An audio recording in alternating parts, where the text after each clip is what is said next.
என் கருவை உம்முடைய கண்கள், கரு எங்க இருக்கும்? தாயின் வயிற்றில் இருக்கும். அப்ப உங்களை எப்ப கர்த்தர் பார்த்தாரு? நீங்கள் தாயின் வயிற்றிலே கருவாய் உருவாகும் போதே கர்த்தருடைய கண்கள் உங்களை என்ன பண்ணிருச்சு? பார்த்து விட்டது.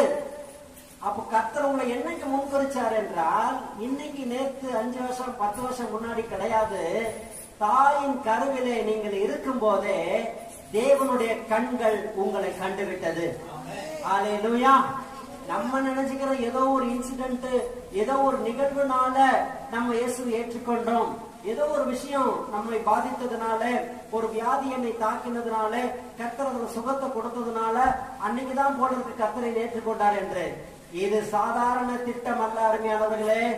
நீங்களும் நானும் ரட்சிக்கப்பட வேண்டும் என்று நம்முடைய தாயின் கருவில் நாம் இருக்கும் போதே அவருடைய கண்கள் நம்மை கண்டுவிட்டது. அல்லேலூயா.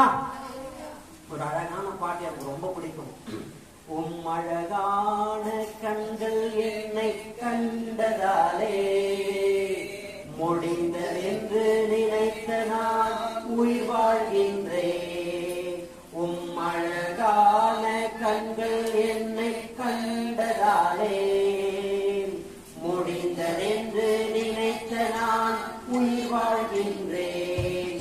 யாரும் அறியாத என்னை நன்றாயறிந்து தேடி வந்த நல்ல நேசரே, யாரும் அறியாத என்னை நன்றாயறிந்து தேடி வந்த நல்ல நேசரே,